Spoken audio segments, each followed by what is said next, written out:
Have you ever watched a Valorant video and then wondered why everything on their game looks so pretty, so nice, so clear, but when you play, it doesn't look anything like that? Well, I'm going to share with you all of my Valorant settings so you can copy them and you can get bright, clear, vibrant gameplay. But before we get on to Valorant, I'm going to show you guys some desktop settings that you need to fix before you even get on the game. So first, we're going to switch to our mouse settings. We go to mouse settings, we open it up, and then we scroll down to additional mouse options. Go to pointer options, and then make sure enhanced pointer precision is off, like you can see right here. After that, we're going to right click our desktop. Now I'm using an AMD graphics card, so I have AMD Adrenalin software. For NVIDIA, it's the same process, but you guys use GeForce. You open up your graphics card software, and then from there you find display. For AMD, it's gaming, and then display. Then you find the monitor you're currently on. Since I have two, I have to make sure I select the correct one. A lot of the reason why so many people's games look so nice is they crank the saturation all the way up, so you can see everything brighter and clearer. So if you guys want to, you can copy my exact saturation. But it depends on your monitor, because some monitors are brighter and some are duller than their counterpart. So you need to make sure you tailor it to your own setup. Next up, we have two more settings that you might not even know about and has been limiting you this entire time. First up, refresh rate. Type in display, go to display settings, and then scroll down. From there, you'll see advanced display.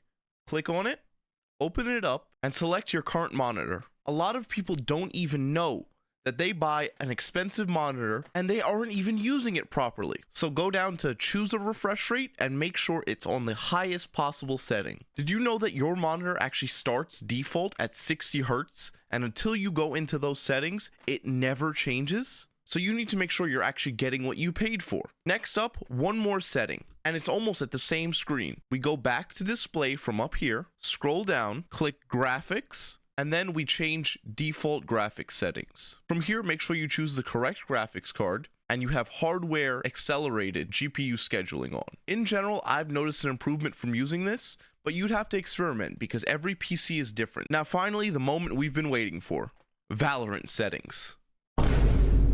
Well, I guess I don't get to put out content for the next few hours. Yippee! Well, since we can't play the game anyways, let's hear a word from our sponsor. Like and subscribe. Now that Valorant will finally open, we can show our in-game settings. First, we're going to start in the General tab. The important ones here are enemy highlight color and map setting. So first, I use yellow personally. But if you're a Viper, you'd like to use purple because in your ultimate, purple is the most visible color. But personally, I prefer yellow because it pops out and it's very clear.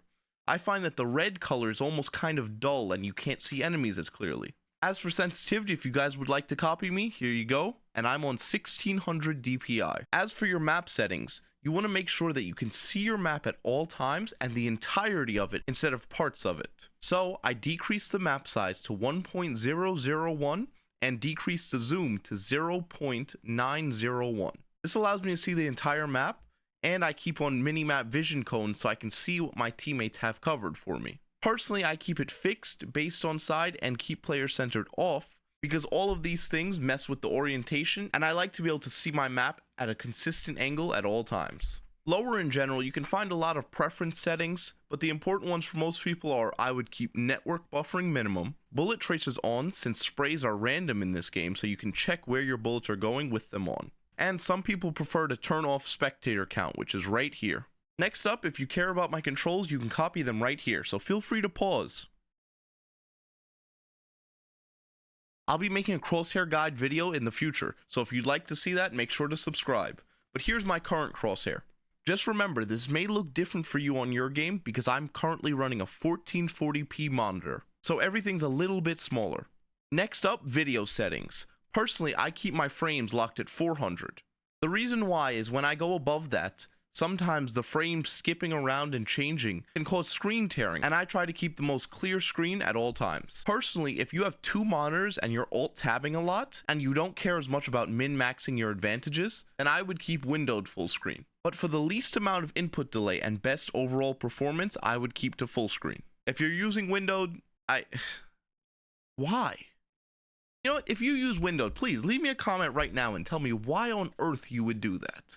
Next up, graphics quality. You would want to keep multi-threaded rendering on and turn off or turn everything else to low. Now for everything below this, a lot of this is preference. Personally, I like bloom and distortion off and the other 3 on. But you would want to experiment. Head into the practice range and turn off each of these settings and see which one you prefer. But everything above this you'd want to keep off so you have the least amount of visual clutter and the smallest amount of input delay. Finally, for audio, I would make sure that you have enable HRTF as on. This overall sounds better and makes it so you can hear footsteps clearer. Everything else is up to you, it's all preference. Now that you guys have the perfect settings, you might want to get the perfect sensitivity. Good thing this video right here tells you how to do it and even how to find a correct mouse for your hand. Have a good one, God bless you.